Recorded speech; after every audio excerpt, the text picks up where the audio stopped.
आज हम पढ़ने जा रहे हैं काइनेमैटिक्स। काइनेमैटिक्स एक ब्रांच है मैकेनिक्स की जो स्टडी करती है मोशन ऑफ ऑब्जेक्ट्स को एंड उनके प्रॉपर्टीज़ को, यानी मोशन कैसा हो रहा है, किस टाइप का हो रहा है और कैसे हो रहा है। तो पहले हम देखते हैं मोशन क्या होता है।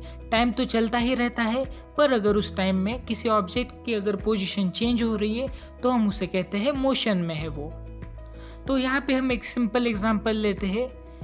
यहाँ पे ए पॉइंट पे एक ऑब्जेक्ट रखा है और वो जाता है बी पॉइंट की तरफ, यानी यहाँ पे आप देख सकते हैं कि चेंज इन पोजीशन हो रहा है, यानी यहाँ पे मोशन एग्जिस्ट कर रहा है।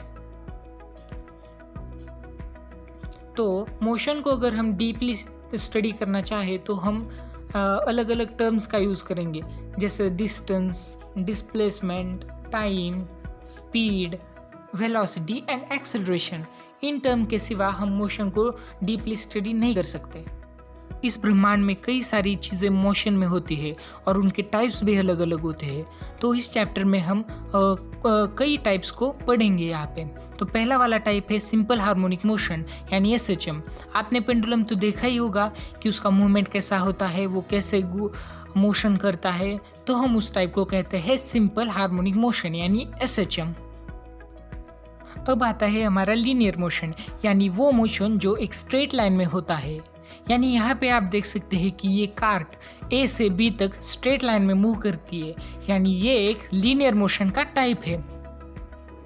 आपको तो पता ही होगा कि ये पूरा यूनिवर्स कई सारी पार्टिकल्स से मिलकर बना है, पर उन पार्टिकल्स का क्या जो लिक्विड में, सॉल्यूशन में या फिर गैसेस में मौजूद है। हाँ, तो वो पार्टिकल्स करती है रैंडम मोशन। तो हम इस मोशन को कहते हैं ब्राउनियन मोशन। यानी आप यहाँ पे देख सकते हैं कि ये पार्टिकल्स किस तरह से रैंडम मोशन कर रही है, जिसको हम कहते हैं ब्राउनियन मोशन। अब यहाँ पे सर्कुलर मोशन। अगर एक ऑब्जेक्ट सर्कुलर पाथ में मूव कर रही है तो हम उसे कहते हैं ये सर्कुलर मोशन में है। तो यहाँ पे आप एग्जाम्पल देख सकते हैं कि ये फैन भी एक सर्कुलर मोशन ही करता है, और अर्थ के साइड में जो मून रिवॉल्व करता है वो भी एक सर्कुलर पाथ ही होता है। अगर आप किसी मेले में जाते हैं या फेस्टिवल में जाते हैं तो आप वहाँ देखते हैं कि एक बड़ा सा व्हील लगा होता है एक एक्सिस पे, उसको हम बोलते हैं फेरिस व्हील। तो ये फेरिस व्हील जैसे रोटेट करता है तो उसे हम कहते हैं रोटेटरी मोशन, यानी वो एक एक्सिस पे, फिक्स्ड एक्सिस पे वो रोटेटरी मोशन पूरा करता है। अब अगला वाला है रोलिंग मोशन। यहाँ पे आपको दो स्कूटर्स जाती हुई दिख रही है, तो क्या ये रोलिंग मोशन कर रही है?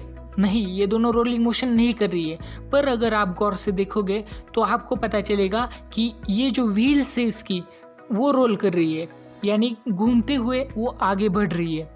तो हम इस टाइप के मोशन को कहते हैं रोलिंग मोशन, यानी वहाँ पे एक ऑब्जेक्ट रोल करता है और आगे बढ़ता है।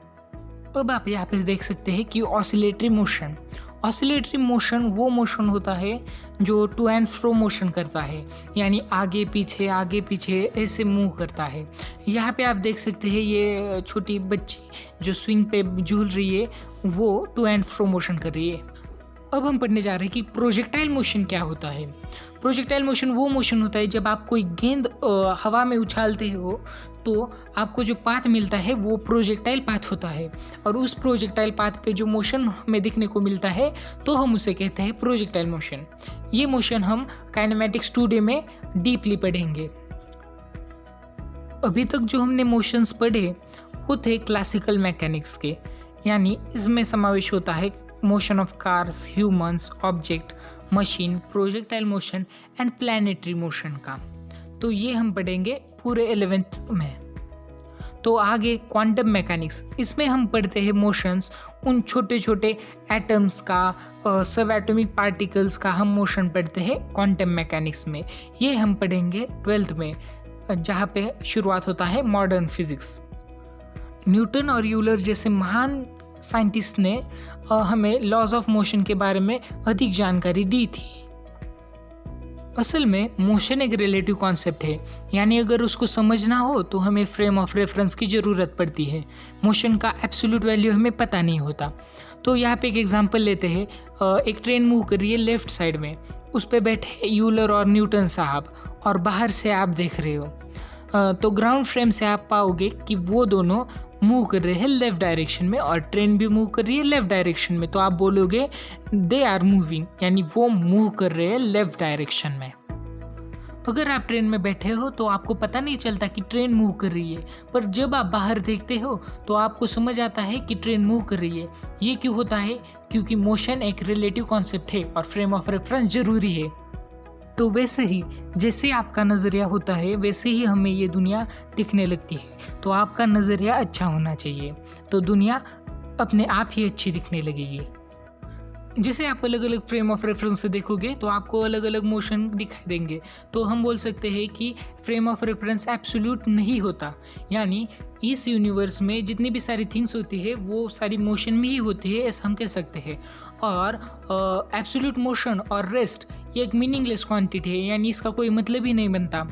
यानी एब्सोल्यूट मोशन और रेस्ट को हम कभी भी डिफाइन नहीं कर सकते और उनकी एब्सोल्यूट वैल्यू हम कभी भी निकाल ही नहीं सकते।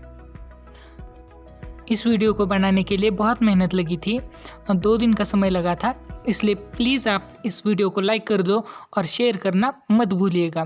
थैंक